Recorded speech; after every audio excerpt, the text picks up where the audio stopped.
This time.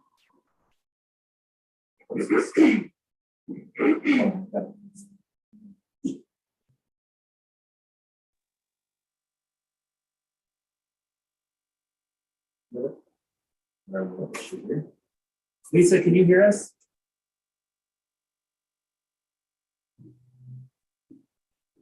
Lisa, if you can hear us, we should be able to start video now.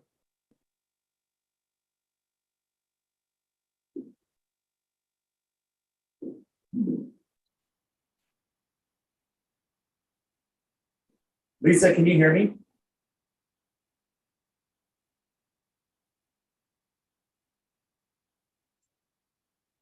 There she is. Hi, Lisa.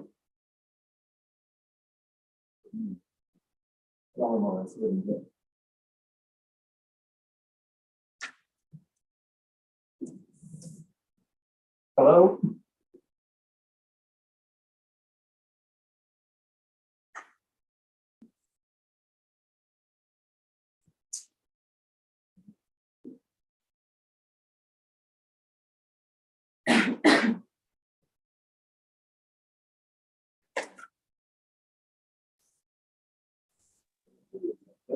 Okay, I can hear you now. Can you guys hear me? We got you. All right. So, All right, are we? Sorry. Go ahead, Jonathan. I was just going to tell you, I was going to share my screen so that when we get to the plan set, you can share the details on the screen so everybody can see. Okay, so it is 8 o'clock. Let's go ahead and get started today at 8 o'clock, September 19th, 2023. The HPRC work session is now in session. And Jonathan, if you want to go ahead with your reports. Yeah, so members of the Planning Commission, as you may know, the city has been working to develop a mobility hub project at exit 240 of Interstate 70. And that project will include a parking structure for park and go riding on mass transit on busing and Project Pegasus on I-70, and also for city parking. It'll also include some other facilities there related to transportation infrastructure. And part of this project means that we need to make way for the whole facility. And the Roberts Brothers Garage is sitting squarely in the middle of where the project needs to go. That building is not currently designated as historic, and it is also not in the historic district. It's just outside of the district boundary. It does have some historic significance to the city. It's one of the warehouses that served the narrow gauge railway along Idaho Mall starting in the late 1860s and until the end of the railway in the early 1900s. This particular building was used by the Roberts Brothers family, who operated a grocery store just to the north of where this building is currently. It was a warehouse and was hay and feed and probably just general storage and wood store. The city has been working with our partners CDOT and JVA to see if we could relocate the building. The options are basically for us right now that we either have to remove the building or we need to relocate the building. We always think about relocating a historic building or a structure as the last resort option. And in this particular case, that's kind of the situation that we're in. We initially looked at a site that is right behind the Quest building, right across from the Vintage Moose, as an ideal location for the building to be, because it would help kind of enclose the mall, would be in line with the other commercial buildings that are over there, and it would still be very near its original location. On August 25th, we had a meeting of our stakeholder group, and unfortunately, that location isn't going to work. Their utilities run right up Idaho Mall, and they're much too close. And so it's just not a feasible location. The stakeholder group worked to identify 3 alternative sites, which are in your packet.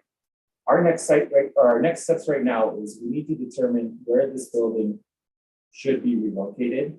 We do need to take this project on in the very near future so that we can continue working on other projects. Today, your role is, you don't really have a role as an HPRC because the building isn't designated as historic. It will not require a certificate of appropriateness. You guys are, however, the primary historic review body that we have in the city. And once this building is moved, it will be stabilized in such a way that we would love to have it locally designated, which is still an option after it moves. And so that might be something that we do as a next step once the building is in its new location. The Haynes are here today to talk about the project. I've got some of the documents here on my laptop that I'm going to share on my screen. Do you guys want to just kind of talk it through and take the presentation from here? Sure. Yeah, as Jonathan was saying, we did look at a location right along the Idaho Mall because that building was originally right along the rail line. And it has large openings on the north side that were used for loading and unloading. So we really wanted to keep it along that rail line. But then, like John said, on the 25th of August, we met with actually the building mover, River Construction. And we realized that we cannot move it to that location because we have power lines that run overhead. And even though the vintage Mills is located below those power lines and also the Roberts Brothers building, they were there before those power lines were installed. So that's when we looked at some other options. So we looked at 3 options, and you can see those on the site plan. Options 1, 2, and 3. We feel that option number 1 is the best location. It's close to where the Roberts Brothers building was originally. And there are also some utility considerations, like option 3, we would actually have to move the building. We're trying to keep these buildings within the parking spaces, in these parking lots. And option 3 would require that we move the building to the north because of the sanitary sewer line. So anyway, so we really think option 1 would be the best location. Moving on, we are going to be moving this building. It's going to require a new concrete, cast in place concrete foundation. We are keeping the floor elevation basically at the same elevation as it is now, which is a slab on grade. Chip, chip, Sarah? Air. Excuse me. Chip Air owns the building. He would like to still be able to use it, possibly for parking his car, or possibly in the future, he might use it for like a retail or some sort of commercial use. But as it is right now, we are assuming that the use will remain the same, which is storage. So anyway, we're going to move it onto a new concrete foundation with a new concrete slab. The only changes to the exterior, I will note, on the west side of the building, which is currently not even visible because there's an addition to the west, but Which is being demolished. right. But on the west end of the building, there's actually a large overhead door opening. And also there is painted signage that wraps around to the west side of that building. You can see, there's painted signage up at the top of the building, which is pretty interesting. And you'll see that on if you saw some photographs of the building, there's some like a sign band that's up on the top of the north wall. And that sign band continues around to the west side. So again, on the west side, we've got that large existing overhead door. So when the building gets moved, you're going to be able to see this painted signage that's been covered up by the west addition. And we in this overhead door, we are proposing a door that is somewhat similar to the one that's on the east end. It's a segmental overhead door with glass in it. And then also the owner requested that we put in a passage or a man door, which you can see on the west elevation. It's right next to that large overhead door. Other changes or other additions to this building, there are some steel plates. They're 4 inches square. You can see those are up at the top of the wall. Those are for structural work that has to be done inside the building. Our intent is to paint those, the color, whatever the color of the wall it's sitting on. So it's brick, it's going to be painted with brick color. If it's sitting in front of the painted signage, it'll be painted to match the sign. So they won't be that visible. We do not have any plans to make any changes to the existing door and window openings. Those can be improved after the building is moved by the owner. The existing rolling door that's on the east side, east elevation, is actually one pane taller than we're showing it now, because a prior owner had kind of carved out a ramp on the interior to bring vehicles up into the building. So there's a panel about 2 feet high at the bottom that we're removing, and actually there's a stoop leading up to the passage door over on the left side, beside that door. That stoop's being removed. It's all just basically an entrance close to grade. We're not quite sure what the way for the final survey to find out what's going to happen. It's going to be pretty close to what we're showing. And then also, with this new cast and concrete foundation, we are proposing to put rubble stone back on the exterior. It'll serve as a veneer.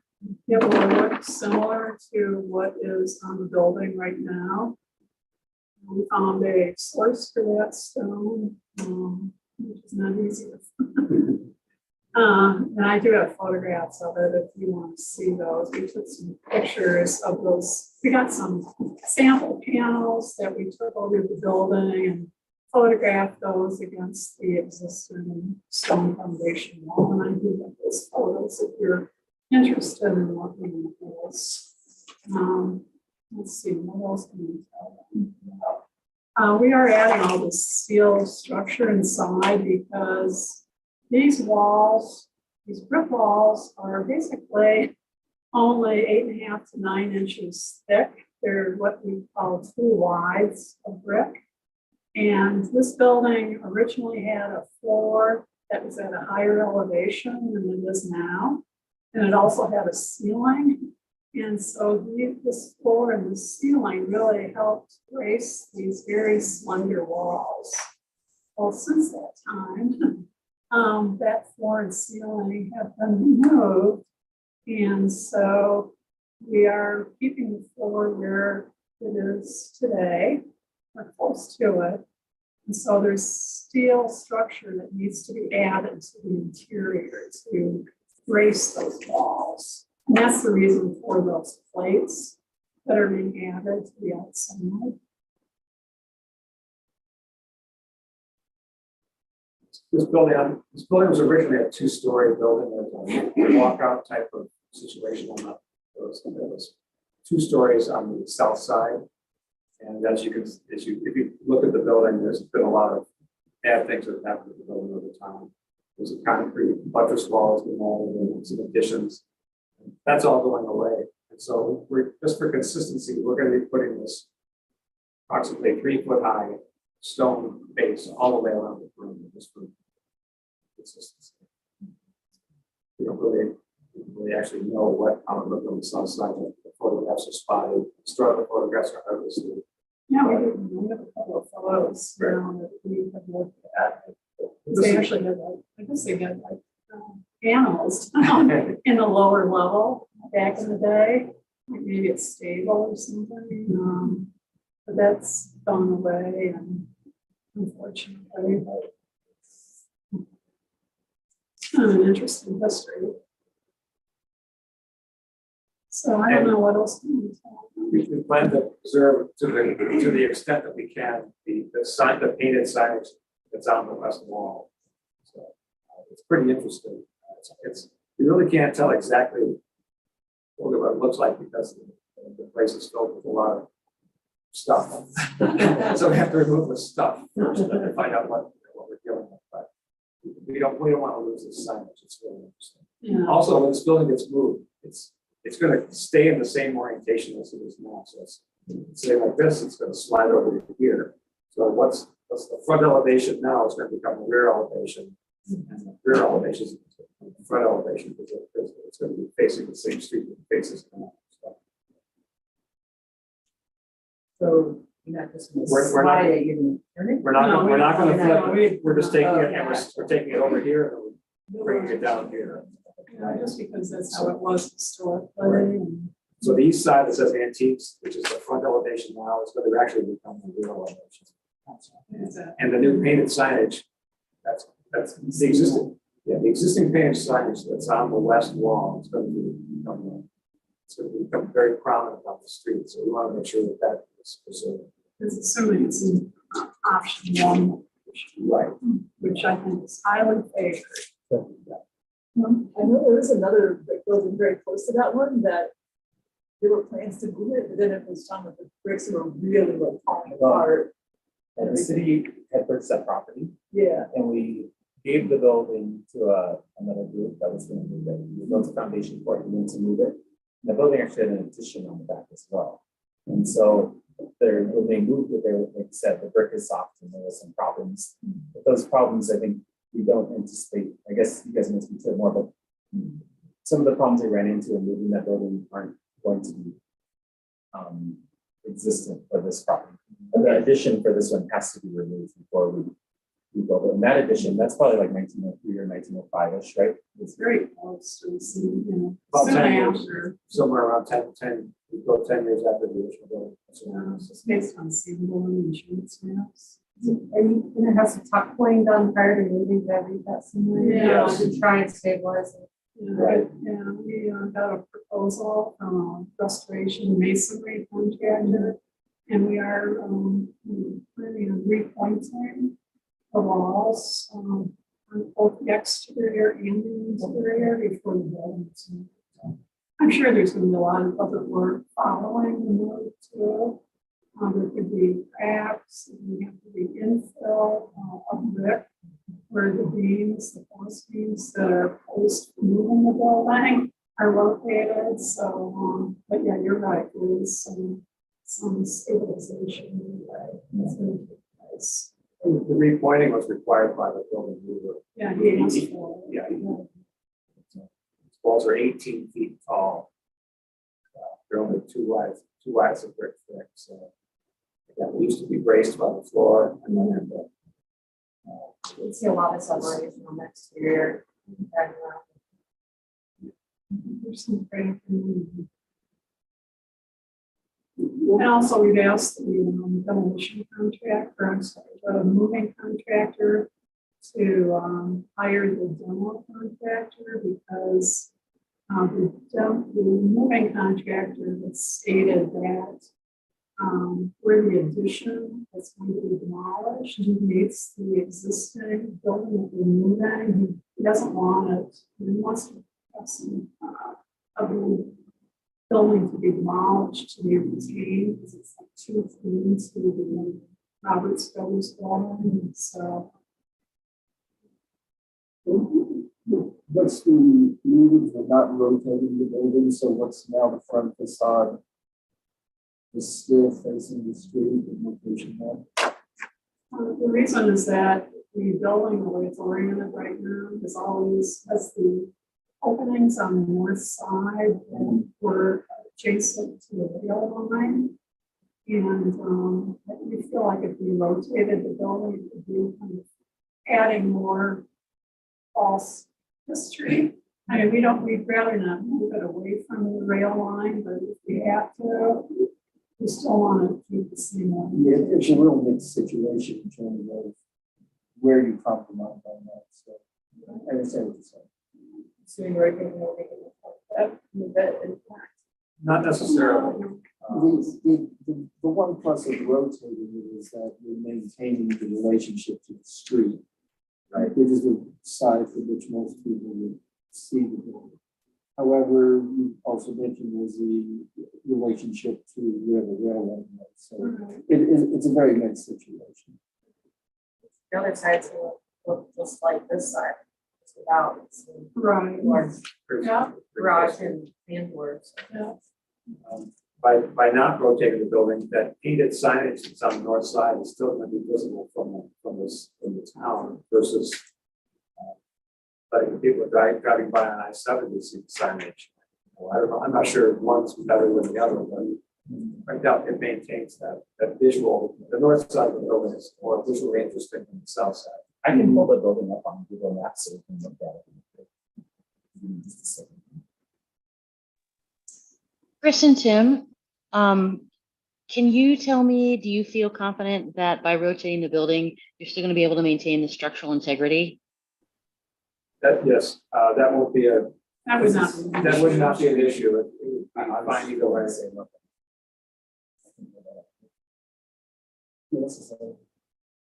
here's the building on the street view. So you can see the doors that were specific to that. This is the rail right here on Idaho Street. You're supposed to see it.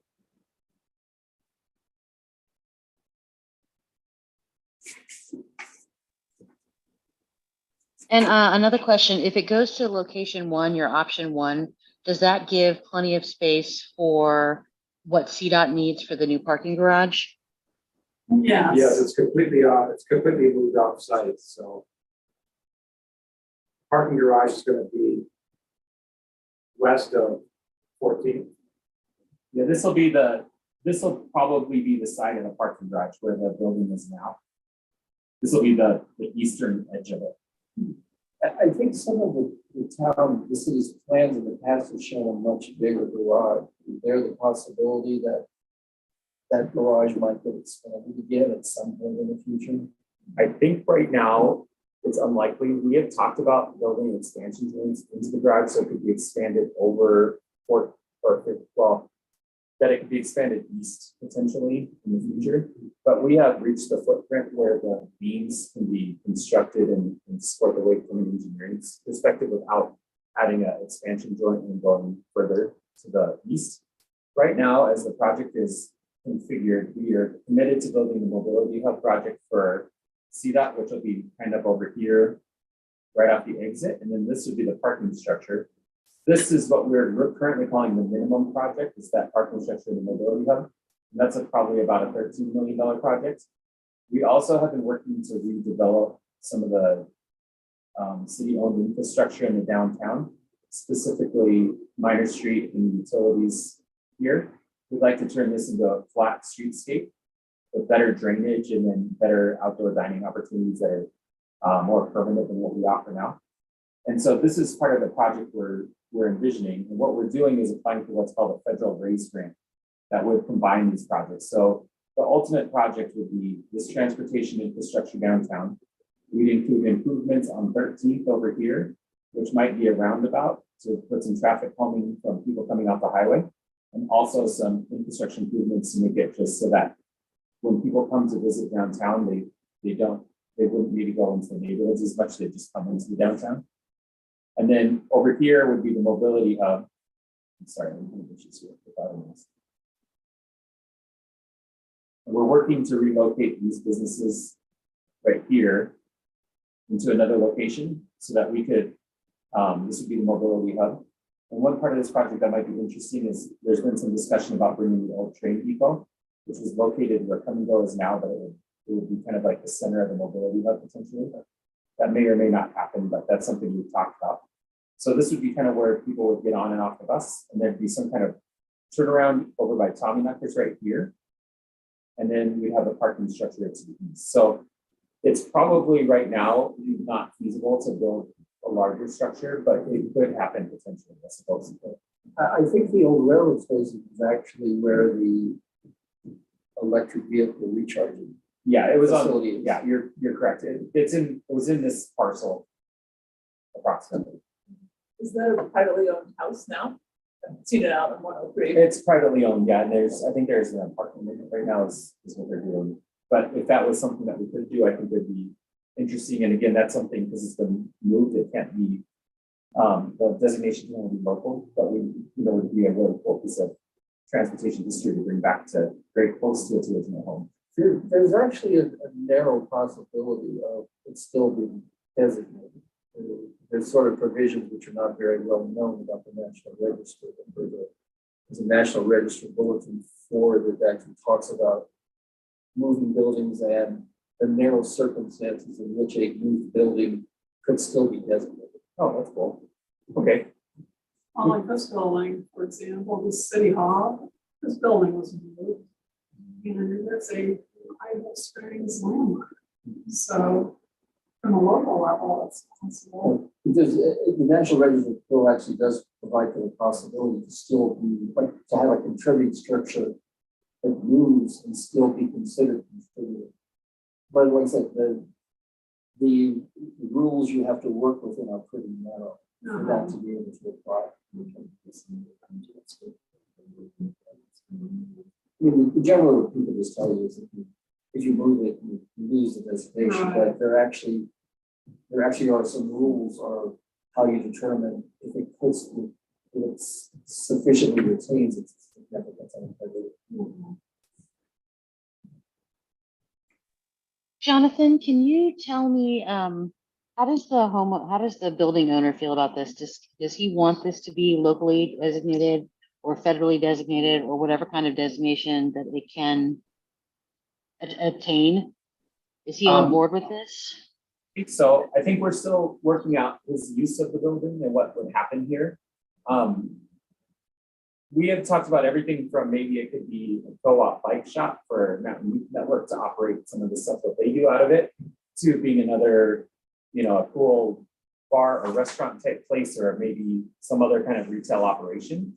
So I think and then again, like you could just use it as storage as well. So I think one of his intentions is to maintain options when he moves it. And one of the things about designation that would be helpful to him is that would allow him to pursue tax credits to start working on the restoration of the building once it did move. And so that's something that HPRC hasn't really delved into yet, but it is something that we could tackle as a strategic goal as we move forward, because there are going to be, I think it's something that we could offer our downtown business owners specifically, and also some of our other historic property owners, that would help really incentivize preservations if we could get some more funding into their hands. So I think he's open to that and is interested in exploring that. Well, I'm all for whatever we can help, owners of property in this town designate, whether it's local or federal. And I just wanted to know what his options were and what he was thinking if we can't meet within that narrow federal designation that Mike was talking about. And also regarding the grant money, the state historic grant. Yesterday was the deadline for a preliminary submittal. So actually, if you were looking to try and get a grant, that you'd now be looking 6 months out, Yeah. which you need that much time anyway. Yeah, it's a pretty extensive process. We did receive, a building in town did receive a historic grant, and you guys will have a COA about that coming soon. And that is the Senior Center, I forget the name of the hotel it was, the second one. The first Right by the hotel, library. yeah. They're gonna do a project to restore the front facade of the building and to sandblast the brick and replace some of the brick. They have a contract with Spectrum already to get underway on that project probably next year, but they received a grant from the state. And then we just completed all the paperwork for a survey grant that we got during COVID. So that was a 3-year project that was supposed to be a really short project. And that gets submitted. Yep, we're all cleaned up. So we don't have a current application outstanding on this round, but we do have a couple of projects that we need to talk about for next cycle potentially. But then you mentioned about sandblasting the brick. Usually that's You're not gonna see Not that. sandblast, that was the wrong thing. They're gonna use a stripper thing. Yeah, I think it's. Yeah. Yeah. I don't know why I said That's that. that's what distracting. That's what- Yeah, I didn't, I'm sorry, I know better than to say that. I actually didn't know what they're doing. I just said sandblast. Yeah, they're using it. Yeah. Kind of like. So- Jonathan, are you looking for us for some ideas on direction? So your role tonight, we don't have a COA process for this, but we would like to talk about further designations, building in the future. And we would like to hear comments from HPRC about A, the location, and B, concerns you may have about the move or what you'd like to see happen, just so that we can continue to inform the plan as we move forward. Well, I'll start the ball rolling. I like the idea of option one. I think that would be the least stressful as far as moving it. I'm a little bit gun shy because I think what happened with the Jacobs house, like I'm still very sad about that. I would hate to see something go awry with this building. And I would love to see if we could help the owner get locally designated and that we could become more organized in how we, manage our local designations, because if we can help homeowners and building owners, get more access to tax credits, that's a plus in my book.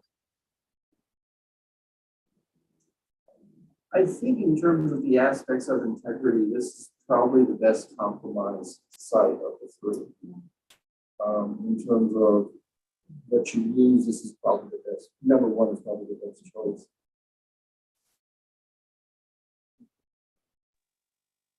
Anyone else? So first one question, did we ever determine the original location we were looking at across from the Vintage News and south of CenturyLink building? Did we ever determine how far the building would have to be set back from the power lines if we were to put it there?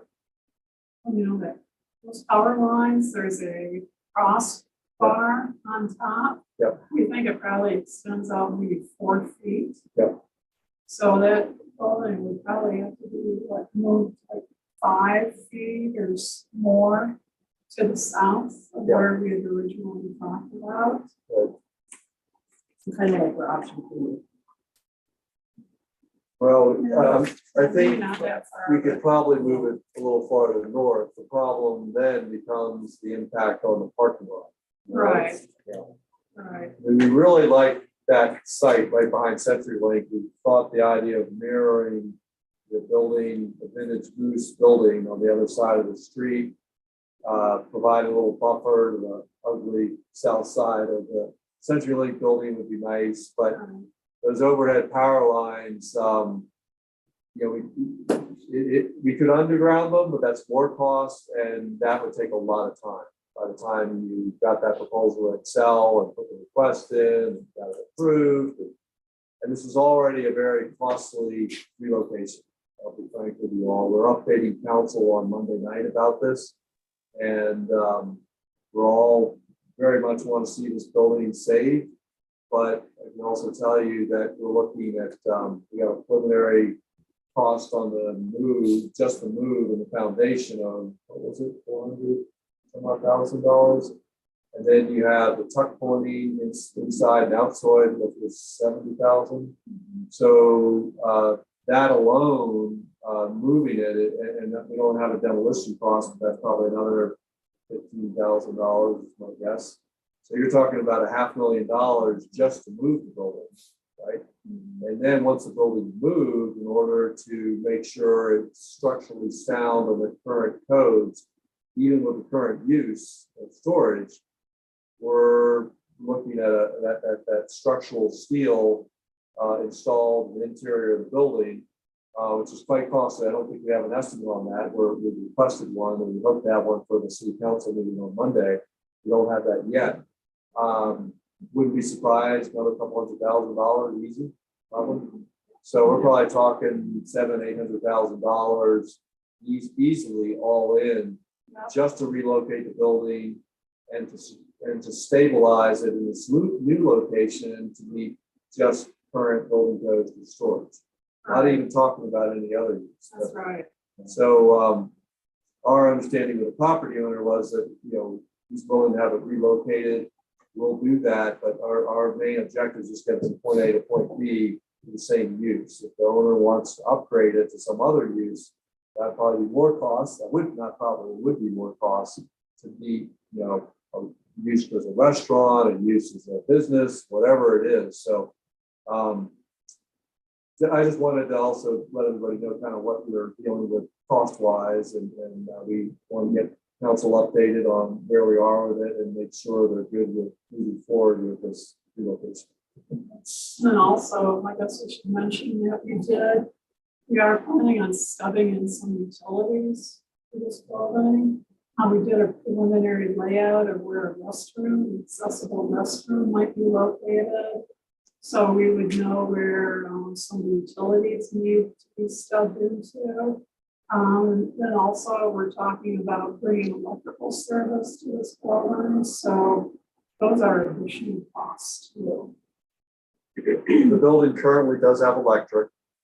The building owner believes that he at one time had water and sewer to that building. It's a little unclear, but anyhow, we don't want to make it harder for the owner to change the use down the road. So anything that we can do right now within reason to enable it to be a different use, but it makes sense to do it now rather than trying to put in a sewer line or a water line later, or it already has electric, so we need to make the pole in that regard. So. One other thing that I mentioned to the Hayes right before we started this meeting that I like about Site 1 is that when the parking structure is built, the view going westbound on I-70, this historic building will break up that big structure, the view going west. So I think that's another positive of this location.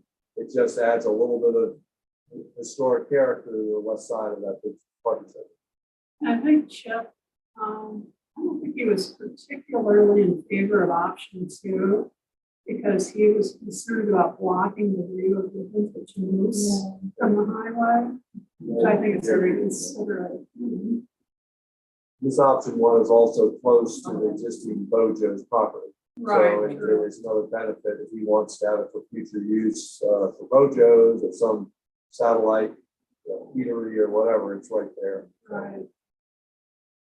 I have a question. So is the brick the same as it was for the other house, or is it not as soft and motion? It's a different brick. It's a different brick. It's a different brick. As far as As far as I don't remember what the brick it's still not. It's a different It's still color. not a good. It's brick. it's the common red brick that most buildings are built with. It's not super rough. It's soft also. But Yeah, because I think the other one was in fire, is that right? A lot of the It was brick locally in Idaho made. Springs isn't required, or finished like that, yeah. So probably. It is a little crumbly. We had multiple meetings, mover, Jim Rockford, and he's very confident that he can move that building even without adding all this structure to the interior, so, In the 1980s, he moved this building. yeah. Speaks His well. father did. He was with his father, and it was moved from where the current Safeway site to this location, City Hall. So this was success. This building was successfully moved. So my second question is, there the steel bars, are you putting that in before you move it or after? after, Okay. So it won't have that stabilization when you move. that's right. In I fact, didn't say he doesn't need it either, we talked to Jim about it. He said he does not need it. Okay. it's required by code. After it's moved. Right. Right, okay, I understand that. I agree with option 1. I think that's a really good option, especially facing it the same way that it's facing. Because one, when people get off of that mobility hub, they're gonna see that building first, and they're gonna see the paving and stuff. And when people park on the lot, they're gonna see the other side of it with all the different stuff on it. So I would be in favor of option 1. And it's a less amount to move, so that makes it easier. We're not turning it, so you just go. Yeah, Like that. we still have some issues, we talked about power lines. There are power lines that run over the top of the existing Roberts Brothers building on the east side. And Jim Ryberg has said he's got to obviously raise this building up to move it. So that's going to be something that needs to be coordinated. So we're not out of the water. How much of an issue would it be to have that still structured? It's already cost, it's going to be put on the project, it's implemented prior to the move. The still raising, Jim Ryberg said it does not need it. it will happen and it's going to be paid for with that. Actually, the steel structure is related to the concrete foundation I system. thought there was some. What they're gonna do is they're gonna move the building, they're gonna basically remove the lower part of the building. Where the stone is, plus the bottom, I don't know, we'll probably end up taking out the entire 3 or 4 courses of brick at the bottom. And they'll slide these beams and they'll move it.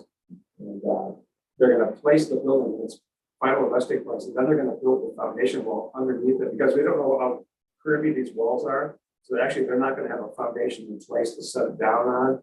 They're gonna set the building where they want it, then they'll construct it. They're gonna set the formwork underneath it for the footing and the foundation, well, for the footing before they do it. The foundation wall, that's the stem wall, that's the backer for the cobbles. That's gonna get placed after the building is set, and then they're gonna slide the beams out after they constructed this. It's complicated. It's pretty tricky. Yeah, you get to watch it.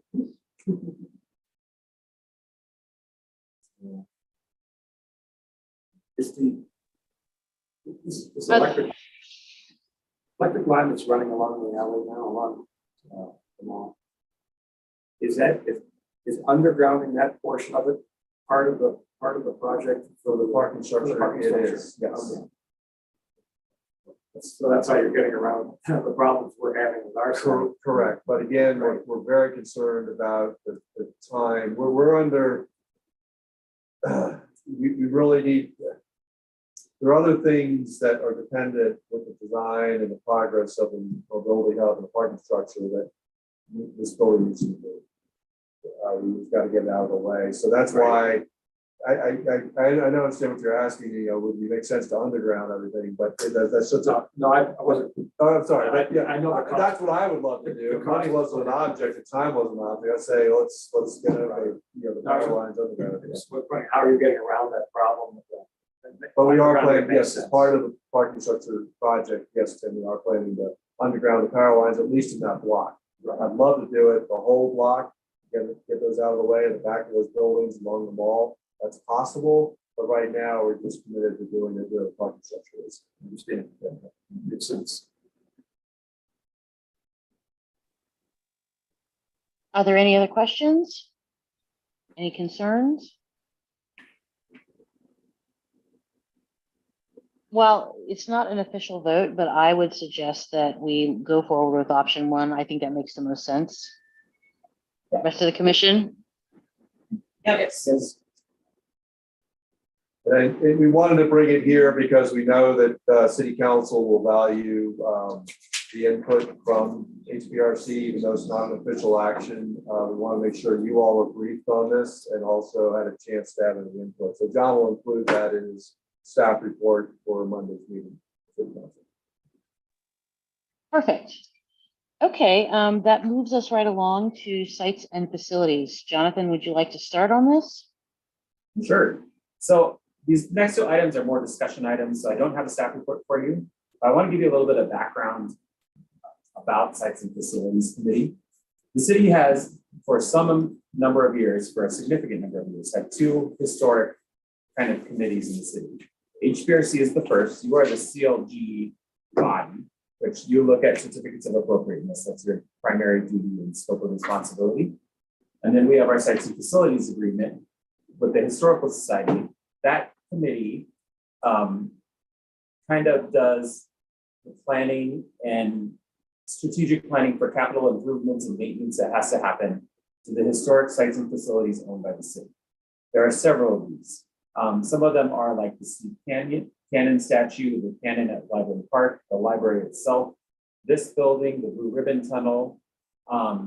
There's several facilities. The train is one as well. Several facilities and kind of appurtenances, if you will, like that we govern through this agreement. They have a strategic plan for the maintenance and upkeep of these facilities, and their body has met for several years, and it's essentially a appointed body by city council, and they work with the Historical Society as well, and they just do that work. Well, in 2020, we started noticing that the work was needing to evolve beyond the scope of the agreement we had with the Historical Society. what that agreement said is just not as functional as it was in the early 90s when it was originally created. And so we were working with the then director of the Historical Society and the president, and we came up with an agreement that had modified some of the scope of what that committee did. And we had made it like an official body of the city because it's kind of in this like quasi city land right now, which isn't great for anybody because they don't have a public and open meetings like we do, and a bunch of different things that just kind of go with that make it difficult. So when we were doing that work, one of the possibilities that came up is that we have HPRC and SEDS facilities combined and build a kind of a organization that could kind of tackle both projects. So part of your scope would be looking at certificates of appropriateness. Part of your scope would be more doing the kind of work we just did, except for these sites and facilities owned by the city. There's a lot of advantages to that. One is that you need one staff support person. We can create this budget during our normal meeting process, and we can have the people who work on these projects. One example is Lou Howard, who is primarily responsible for the cemetery. She does all the everything for the cemetery. She is the patron saint of the cemetery, basically. But we can involve her and make sure that she can involve herself as she'd like to, and the other members can as well. We've talked about some ideas that we can go out and visit these sites and make sure we have assessments done so that we have a good budget for next year. And it might just be better to have your group, which has been relatively well functioning for this past 5 years, be kind of the home for some of this work. If this is something that you guys are supportive of looking at how you might be integrated into their work, what we will do is we will next go and do some research with our attorney, because we need to look at what our ordinances allow us to do and what state statutes might say about how we might set this up potentially. And that work would happen. And then we would also have city staff work with the Historical Society and with City Council to see if we can come to a consensus again about what kind of arrangement it may be. If it does end up being like an HPRC kind of situation, we would probably have a work session again in the very near future to discuss this once we have sort of a framework for what it might look like, what it can look like. But what I wanted to do is just kind of bring this topic up and say, hey, we had talked about this before. The body at that time had some interest in pursuing this as an option. And I wanted to see if that was something that you guys would be interested in again as well. If so, then my next step would be, like as I told you, we start working on what this looks like and bring back some alternatives to you. But I wanted to give you guys a chance to discuss that and kind of give us a little bit of direction about what your thoughts were on the topic. Yeah. Go ahead. Because I have very strong thoughts, but I'd rather hear from you guys first. Makes sense to me. I mean, if we're doing a lot of the same work anyway, there's probably a lot of overlap. Some overlap. Maybe. I think it is a good idea. And we sort of ran in a situation at the library where there was some conflict between the two boards. And so having more interaction is probably going to be just a good thing anyway.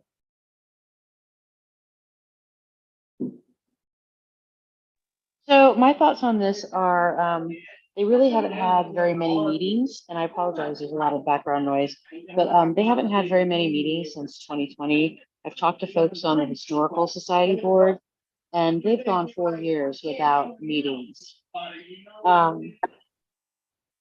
When this board is recommending to spend city money, I think it needs to be open to the public. The public needs to be able to discuss it. And right now that's not happening. And actually, they're not meeting at all. I hadn't thought about combining us with them and we just switch hats, kind of the way that I see city council switch hats with like the liquor board. But I think that would be good. And I have talked with Jonathan a little bit about this, about like the structure, like they have like sites and facilities would have to have specific designated meetings so that we can make sure we're keeping up with, you know, what needs to be done, what is our pain point as far as the historical buildings that need work. And I'll be honest, like as long as something occurs where this comes under the city's auspices, I am good with it because I just can't watch this not function for another year.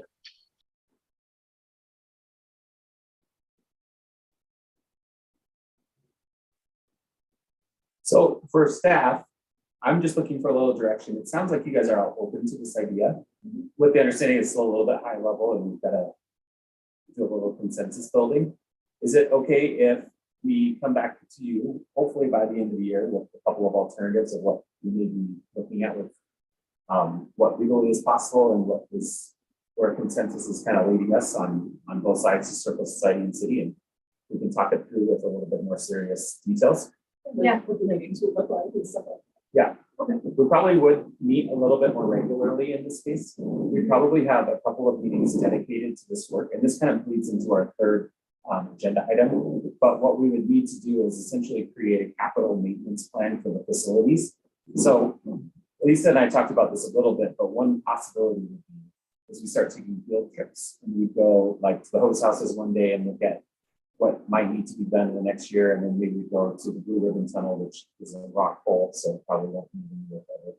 But we could talk about like signage and things like that. So, you know, the water wheel always needs work. There's things like that. But we could start being a little bit more proactive in the community in that way and building this plan so that we continue to be able to maintain our facilities in the future.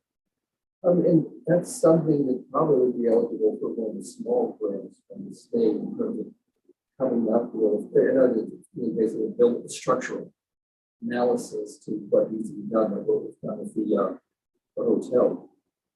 And those are like in the range of $5,000.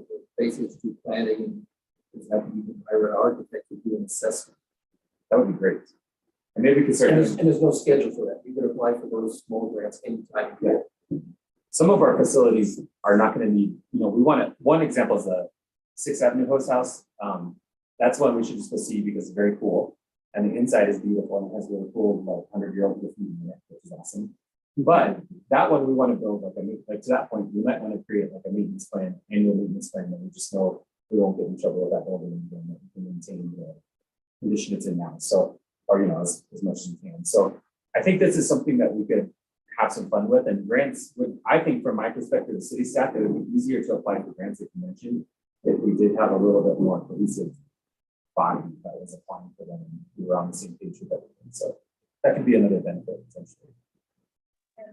Well, I think having a plan that we actually have worked out and follow through with, which is where I see part of the problem, the way things are right now. The other thing I just want to toss in there is that I know that the Historical Society would like to be involved in this. Yeah. Well, if we, with this direction, I think our next step, I have two pieces I need to accomplish. One is we need to do a legal review of what we are able to change about our ordinances. So we just need to do some checking on that just so we know kind of the boundaries. And then our next step as staff is we likely will meet with Historical Society staff on a, maybe not in a board setting, but like with a representative to just talk about options like we did last time. Last time was the president and the director person, but we can figure out who they want to have represent them. And we can just start talking about some of the ideas so that we can bring them to the larger boards as alternatives for discussion. And then I think that's what we could bring back to this body to make sure that we're building, you know, a really foundational consensus from the beginning of the process. I would agree with that. And I think the sooner we can get this rolling, the better. Okay. Do you guys have any other thoughts or questions about that agenda item? Okay. Last agenda item, city budget for 2024 and potential projects. This is kind of where I was saying we were kind of leading in a little bit. You guys don't really have a budget per se. Your purview really is certificates of appropriateness, although within the CLG framework of which we are, there are some other activities that you can undertake as a CLG that we haven't really talked about. One is designation of properties, and we can help people do that. And we can make recommendations to the state and national registers, and we can locally designate, well, council locally designates property. So we can probably help in that process. We can help people get tax credits. We can do some educational work. And so I wanted to kind of talk to you guys about some of the larger scope of what CLGs do. And if you guys are interested in looking at what those kind of typical activities are and whether you want to engage in them. The other piece of this is as we look at the sites and facilities, there's an obvious intersection there, even though sites and facilities is primarily tasked with that work.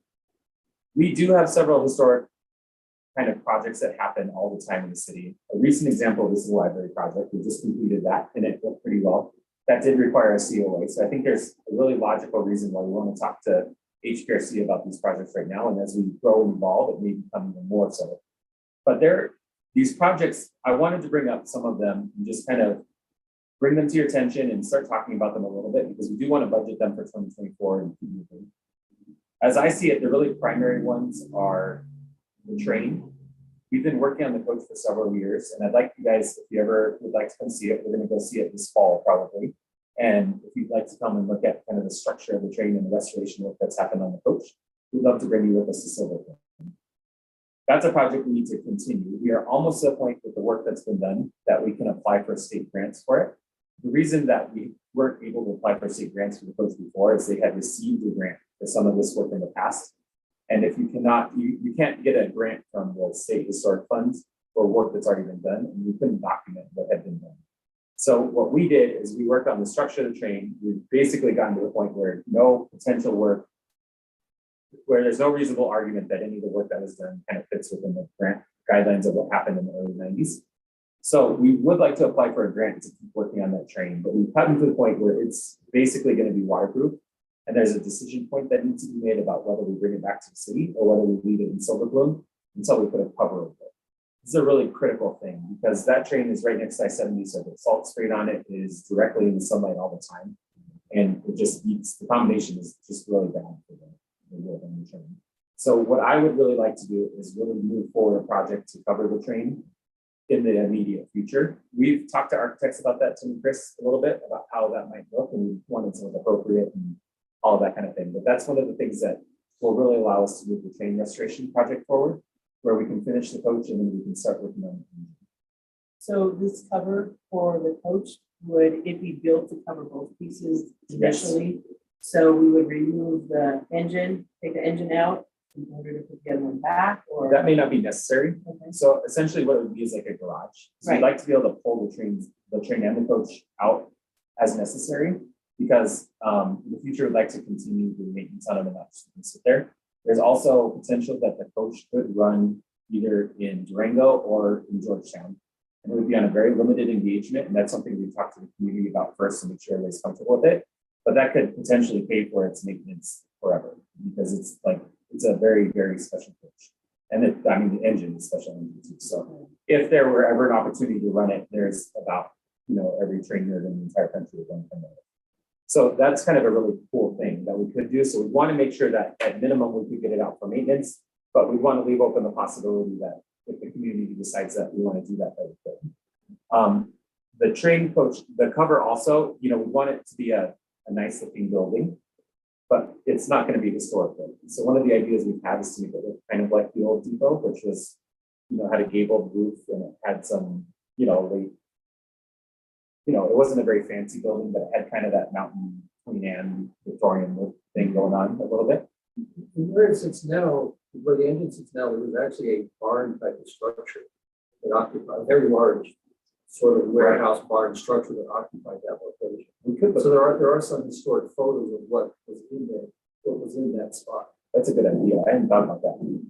But we could kind of replicate some of the look of that without, making that fake history thing. Mm-hmm.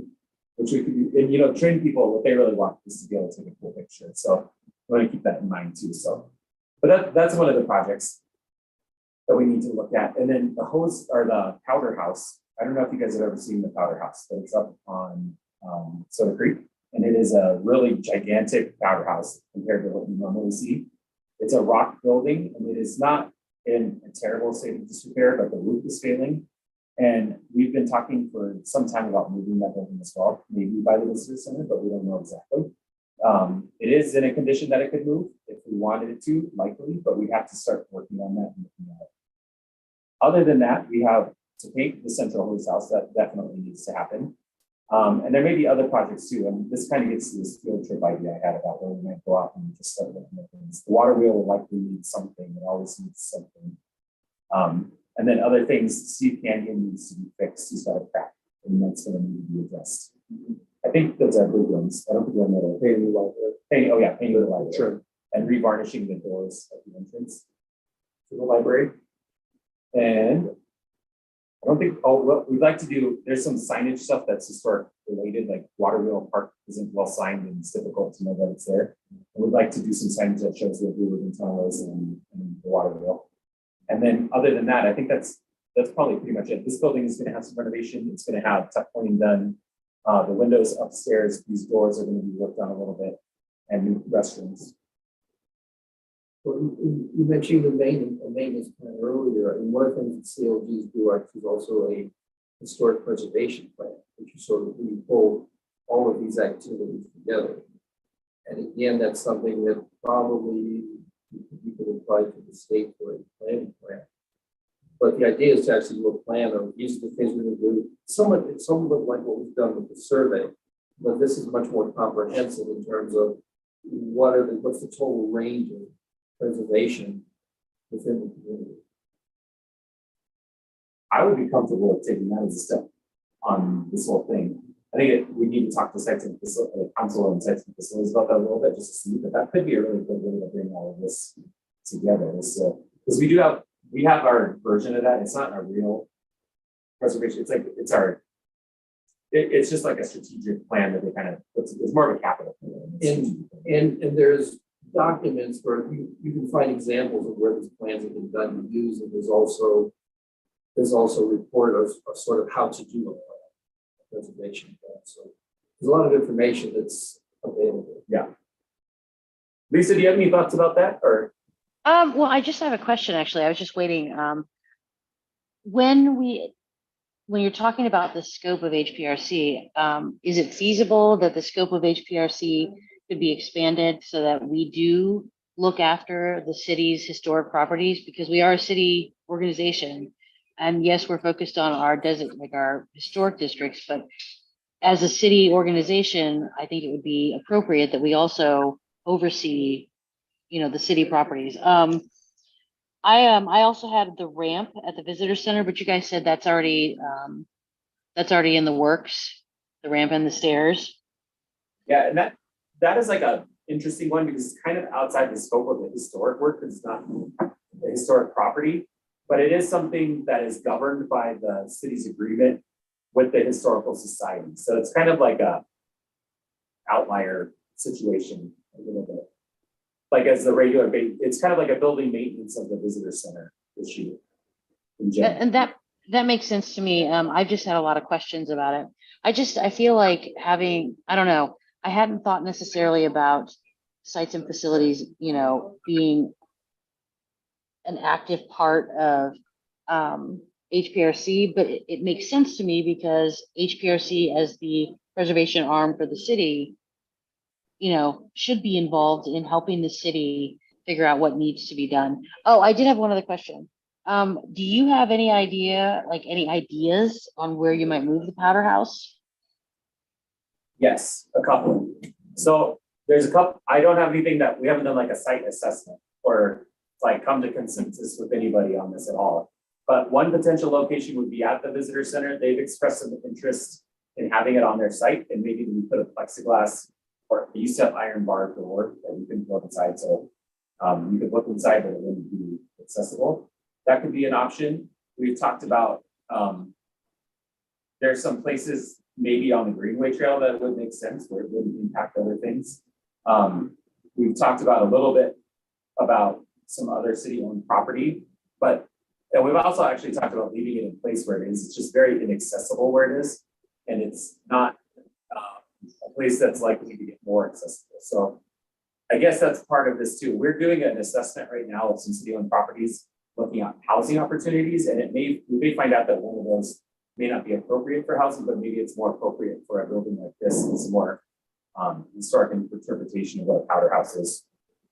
But Does the city own the land that the powder house is on? Yes, Okay. it's like a very small piece. What is the powder house? It's like where they store dynamite for a mine. So it's like stone walls and it had an iron door, so it would not kill people. What up? So, I'm sorry, go ahead. I don't think you can see it on maps is the problem. It's like, it's not a very big building. It's longer than it is wide. I want to say it's maybe a little longer than the setup of tables we have right now. Well, So if it stayed on the property, would it be something that would be accessible? Like if we did a city tour, would it be easy for people to get to? We could do it, we probably.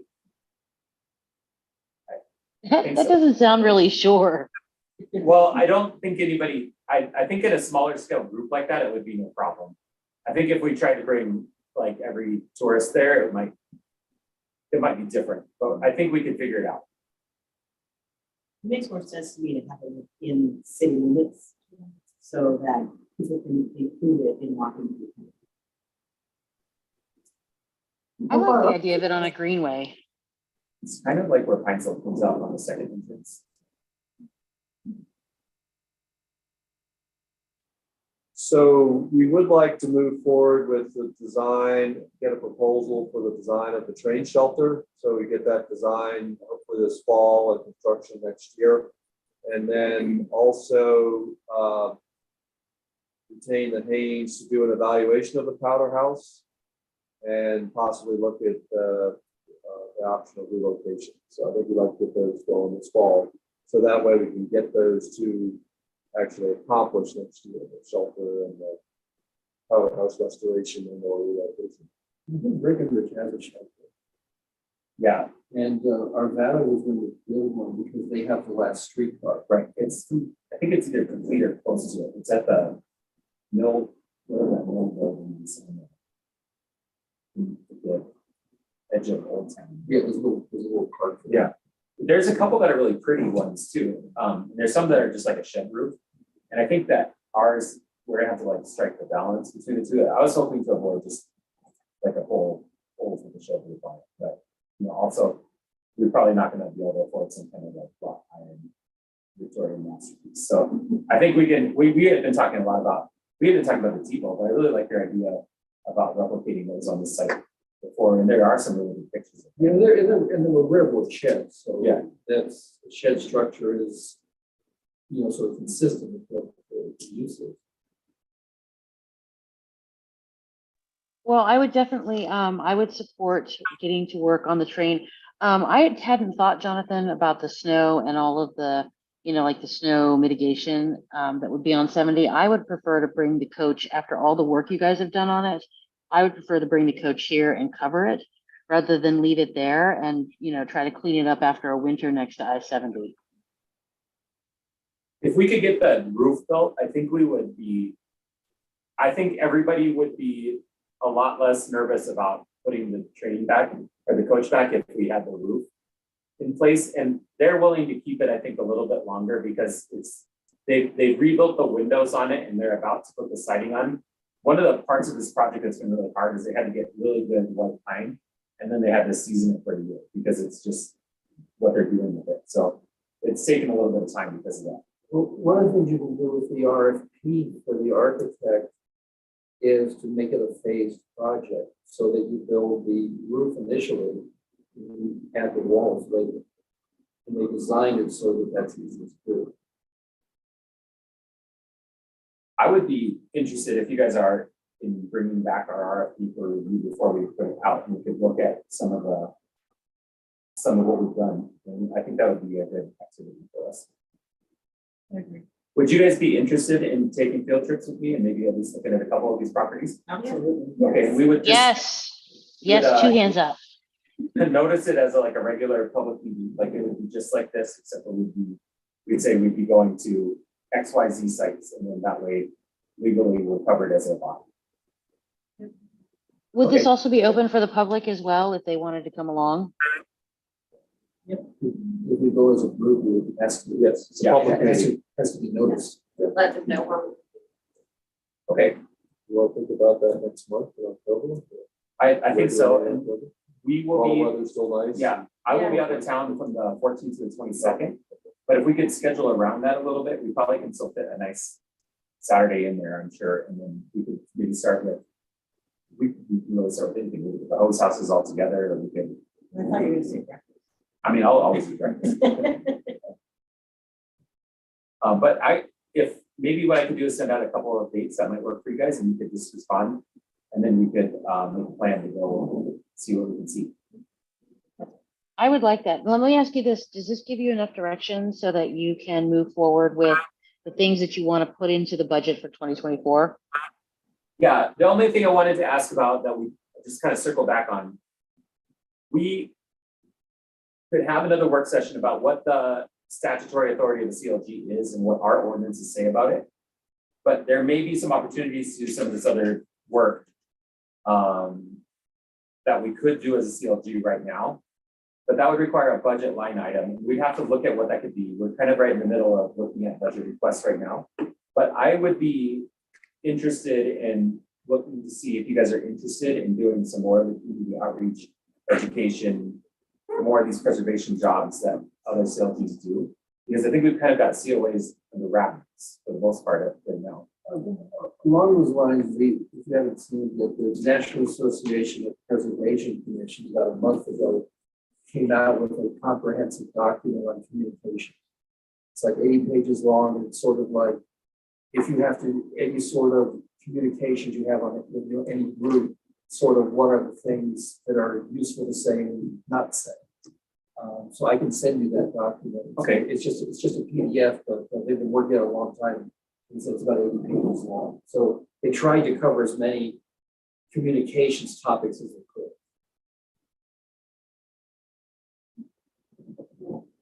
That's a great idea. I think that would be great, Mike. Maybe I can talk to Andy a little bit as we're formatting this budget a little bit and see what might be a reasonable amount if we can figure something out for some of these Hprc activities that might be like COA adjacent, like some of the educational and other opportunities that you might have. And then we could see if in a work session before the budget is adopted, if that would fit with what you guys think might be appropriate. It might be guided by the sites and facilities conversation as well. But And one of the things would be like for attending the state conference as a budget line item, it would be good to actually get it into the budget. yeah, That's something that several members are going to do. I did add that as a permanent budget request this year for Hprc. And I'd like to see, that's another thing with sites and facilities. I'd like whoever that committee is to come with us and like attention possible. But I think that's a pretty valuable opportunity. Did you come last time? I Or was at the first day. okay, yeah, it's great. It's fun. And we'll do it again. It'll be molded. Yeah. That worked out pretty well last year. So one more thing, you had the note on your desk, and Lisa, you're not here, but Madison resigned from the Hprc today because she's entered law school. So her letter just says, apologies for the short notice, but I will not be able to attend tomorrow's Hprc meeting. I just started law school at DU and I've been swamped with schoolwork. That said, I think it would be in everyone's best interest if I resign my position. I'm afraid I will no longer be able to give the position the time and energy it deserves. I've really enjoyed working with you and I am so grateful for all I have learned from the position. Please let me know if there's anything else you need from me. So I just wanted to mention this. You had it on, didn't quite make it for packet time. But if you guys know anybody that might be interested in participating at Hprc, we would probably open a formal appointment process and publish it. That's what we usually do. And that's something that Wonder does, but I imagine that will be coming in the near future. Wonder, let me know. And I was disappointed. I think that Madison had some really good ideas, but when you're in school, I get it. Would we need to advertise if we move forward with sites and facilities, or however we're going to end up working with this? Would we need to advertise for members of the public on that? I know, like I said, I know the Historical Society would be interested, but I think it needs to be more than just like, us and the Historical Society. Yeah,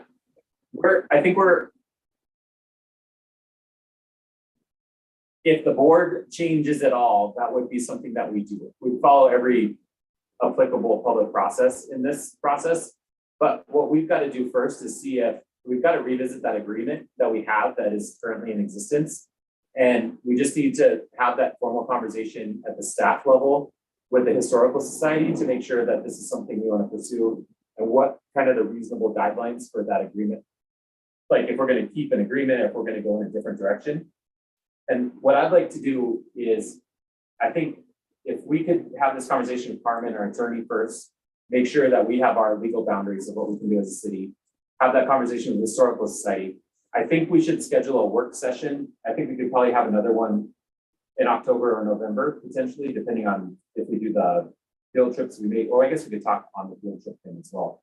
But regardless, whenever is appropriate in the next couple of months to have that meeting. And then I think once we have kind of the parameters for what we're gonna do kind of put in place, I think we'll have a good idea of what the board is, because I'm just not sure if the board's gonna grow or stay the same, or maybe we use a alternative item or idea that we haven't discussed yet. And so there's just like, I'm not 100% sure what that public process is gonna look like, but whatever it is, the intention here would be to bring it into the city, have public and open meetings, have staff support, all those kinds of things. And that would require us to have notification and public meetings and all that kind of stuff. Jonathan, is it possible for you to chat with Carmen and then let us know what she says, falls within our parameters and what we can and can't do before our next work session? Yeah, I can email. And we're looking at an ordinance to make some changes to accommodate this if it happens. Yeah, so I would just say, if I email this to you, then it would just be important for you guys not to reply all when we have that piece. You can reply to me, but just not to create a forum. And those are still public emails, like people can. No, that totally makes sense. I just, if we're going to change it, I would like a little heads up to think about it, before we see the packet, and it's a shorter amount of time. I'm just thinking about, like, for us on the HPRC, being able to just digest what it is that Carmen says are our parameters. Yeah, I'll make sure that you guys are well informed and participate in the process the whole way. I don't want to just drop something on you, so we'll make sure you're involved as much as humanly possible in the whole process. I want to make sure that we have all the things where they need to be and then start moving. Two suggestions for the budget. If you don't, the town doesn't already have it, would be to get a membership to an APC, National Rights and Preservation Commission. For an individual, it's $35. I don't remember what the organization was, but they actually have much more useful information than the National Trust does. It's just because their focus is exactly what we're doing. It's a national organization, not preservation commission. Okay. And APC. The National Alliance of Preservation. I can put it in the email when I send you the communication, or their name will be on. Okay. This is a good time to add stuff like that to that. So if you guys have anything else too. The other thing, I'm not sure what the town status is with respect to Main Street. I think the town is affiliated, but it's not in one of the more involved groups. Yeah. And there is actually grant money available through Main Street. So interestingly, that was one of our big priority goals this year, was to move down affiliate status. And we had tentatively hired a Best and Brightest Fellowship person who's a grad student to help with that some work. And then in February, our planner left and we found out we weren't getting that Best and Brightest. So we've kind of had a staff shortage. I've been working as interim planner and assistant city administrator, and Andy's been kind of doing the same. And so we didn't quite make it through the Main Street process this year, but what I would really like to do is initiate that process again. I think we're moving forward on both fronts. And so hopefully this Best and Brightest person especially can help do some of the legwork that's required to bring us up through the Main Street program. But that is something that I want to prioritize for 2024. Yeah, and something that might be worth checking into. I have an individual membership in Main Street. And supposedly I'm eligible to apply for grants. So I imagine that means, and I only pay $300 a year doing it. And there may be something like that that the town could be a member that way to make them eligible for not everything, but some of the things that Main Street program has. Okay. Because I was just surprised at seeing that the way this grant description was written, it looked like as an individual I could apply for the grant, which is not normal. The Main Street program is really good. We would love to be, there becomes staff requirements at some point that are bigger than what we have, but I think we're going to have the staff now to start moving forward. So supposedly they reduced it to a half position for small towns. But I don't know exactly how small that means. For years it's been you have to have a full-time dedicated staff person, but I think they actually have said for very small towns it only needs to be half a position. Well, that'd be great. Are you guys familiar with what the Main Street program is? So it's a program really, it really came about when like malls and things like that started taking away local businesses and superstores. But what it does is it promotes small town, not necessarily always small town, but small town kind of feel downtown streets like we have on Minor Street. And it's a program through the Department of Local Affairs in Colorado. And they offer, there's levels. So you have to qualify to get to different levels. But when you do, it opens you up for eligibility for grants and other support. And it's a really cool program. And they really do a lot of marketing for small towns and small businesses. And it's really well aligned with our goals and priorities in Idaho Springs. It's just this whole strategy. We were just talking about the Main Street program, which is a program to support and kind of build resilient downtowns and small towns like Idaho Springs. And it allows you to get, like you said, much more grant funding and support from marketing and things like that. And I think we just started the downtown housing. We did. We actually applied for that. So there's a Stronger Communities. Is that the one you're thinking of? Or I think this is an addition to this. It might be in conjunction with that. we've been working on that too, to maybe activate some of our upstairs apartment potential spaces in the downtown. We have a new fee and lieu program that we just created by Planning Commission. What it does is our code says that anytime we have a change of occupancy in a downtown building, like for instance, from a doctor's office to a retail, they have to provide whatever additional parking spaces are required for that use. Because code says like if you have, whatever, a restaurant, you need 2 spaces per 350 square feet of floor area, plus like sometimes there'll be like employee spaces and things like that. And that's just not possible in our downtown for most businesses. So what we did is create a fee and lieu program, and it has several fees you can pay for different kinds of uses. Like for instance, like a personal use or a home or a retail or a restaurant use. And so you can pay a fee over up to 20 years, so you don't have to meet that parking requirement. And once we have like all our parking working, like with our new parking structure, it's going to be a really flexible tool for us to be able to incentivize that housing on second stories, but also to allow these changes of use to happen. Because right now, anytime there's a change of use, everybody's just like kind of holding their breath to see if we can figure out a code path to make it possible. So I think it's going to be a really good tool for us. There also is a HUD downtown housing program, but it's only 4 communities a year. Hprc, Colorado was one of the 4 communities that got it. Is it planning or? No, it's construction. Oh, okay. The grant is a maximum of $500,000. So it really will be a piece of the whole project. Yeah. Okay. You guys have any other questions about anything or? No, I think that's it. Anybody else? Okay, then I think we can call this work session done, and let's plan on next month.